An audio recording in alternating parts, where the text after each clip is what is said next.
Bonjour, je vais vous raconter cette semaine une histoire qui nous vient d'Occitanie et dont il existe de nombreuses versions depuis très longtemps. Il y est question de récoltes à se partager et de bêtes inconnues. Cette histoire s'appelle L'ogre et la bête inconnue.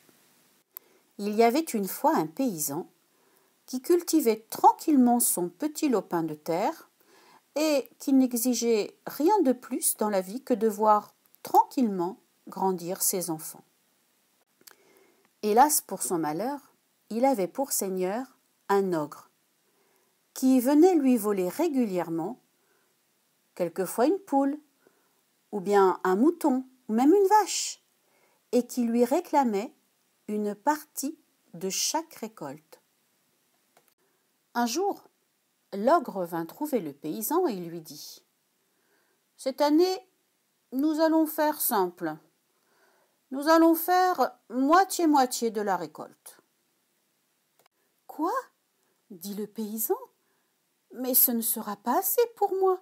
J'ai 6 enfants à nourrir. »« Oh, allez, dit l'ogre, ils sont tout petits, ils ne mangent pas grand-chose. »« Bon, donc voici ce que nous allons faire. Je prendrai tout ce qui pousse au-dessus de la terre, et toi, tu garderas ce qui reste en dessous de la terre. » Et il s'en alla très réjoui de voir la mine dépitée du pauvre paysan. Complètement désespéré, le paysan dit à sa femme « Mais comment allons-nous faire ? C'est une catastrophe. » Mais sa femme lui répondit « Mais ne t'inquiète pas, il suffit de bien choisir ce que nous allons récolter cette année. » Alors ils semèrent des radis, des navets, des carottes, des pommes de terre, des betteraves.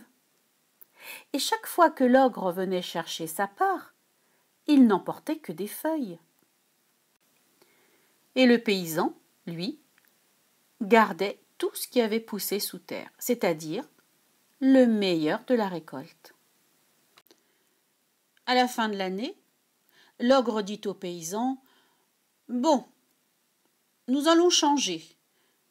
Cette fois-ci, tu garderas ce qui pousse au-dessus de la terre et moi, je prendrai ce qui pousse en dessous. » L'ogre pensait qu'il allait ruiner le paysan. Mais cette année-là, le paysan sema du blé, de l'avoine, de l'orge, du maïs. Et cette fois, l'ogre n'eut que les racines. Et le paysan garda toutes les graines. Il en mit une partie dans son grenier et il vendit l'autre partie. Avec l'argent récolté de la vente, il fut heureux et paisible avec ses enfants et sa femme toute l'année. Mais l'ogre était furieux d'avoir été piégé 2 années de suite par le paysan. Alors cette année, il décida de récupérer toutes ses terres. Un jour, il vint le trouver et lui dit « Je te propose un jeu. Il s'appelle Devine-bête. Tu connais ce jeu ? Eh bien, voilà. Dans 1 semaine, j'apporte une bête et tu devras deviner son nom. Si tu ne trouves pas son nom, je te prendrai toutes tes terres. » Le paysan était bien embêté et dit à sa femme « Notre seigneur est riche, il va trouver une bête inconnue qui vient d'un pays lointain, je ne trouverai jamais son nom, et moi, je n'ai que des vaches, des cochons et des moutons. » « Ne t'inquiète pas, lui dit sa femme, moi, je vais trouver une bête extraordinaire. Les enfants, vous allez rôder autour du château de l'ogre, sans vous faire voir, et vous allez essayer de voir ce qui se passe, et peut-être de voir la bête que l'ogre va acheter. Et c'est ce qu'ils firent. À tour de rôle, ils allèrent espionner l'ogre. Et un jour, au bout de 3 ou 4 jours, l'un d'eux arriva en courant, et tout essoufflé, il dit à ses parents: « J'ai vu une charrette qui transportait une cage. Je me suis caché. Et puis, l'ogre et ses domestiques ont sorti un animal de la cage, ils l'ont mis dans l'étable. Mais comme elle ne voulait pas avancer, l'ogre s'est fâché, a dit: « Avance, maudite licorne de Pampelune !» Ah, le paysan se frotta les mains. « Bravo, mon garçon ! Ah, formidable, nous sommes tirés d'affaire !» Et le matin du jour où l'ogre devait venir, la femme du paysan se mit toute nue. Elle se couvrit de miel et se roula dans les plumes blanches des volailles qu'elle avait tuées la veille. Son mari la regardait faire, éberlué, puis elle lui dit de lui attacher des cornes sur la tête. Elle alla se mettre à quatre pattes dans l'étable et ils attendirent la venue de l'ogre.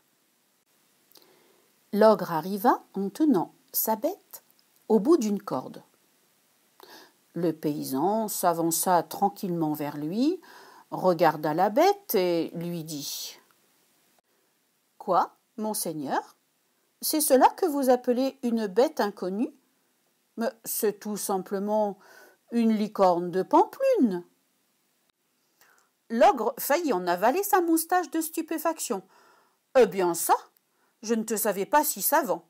Bien, je ne te prendrai donc pas tes terres puisque tu as trouvé le nom de ma bête. Mais si je trouve le nom de la tienne, tu me donneras 50 pièces d'or. » Le paysan emmena l'ogre dans l'étable. Celui-ci observa la femme.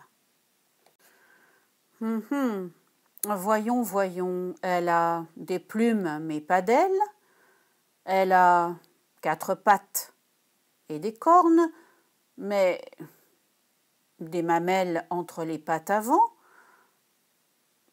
Qu'est-ce que ça peut donc être? Alors la femme se mit à regarder l'ogre d'un air méchant et lui montra ses dents en faisant grrr comme si elle allait lui sauter dessus. L'ogre prit peur et se sauva.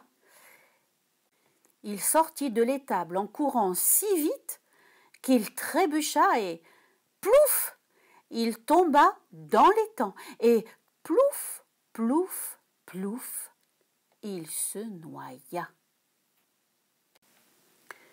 Enfin débarrassé de son seigneur l'ogre, le paysan vécut tranquillement en regardant grandir ses enfants.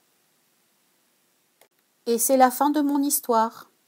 Je vous souhaite une très bonne semaine et je vous donne rendez-vous mercredi prochain. Au revoir.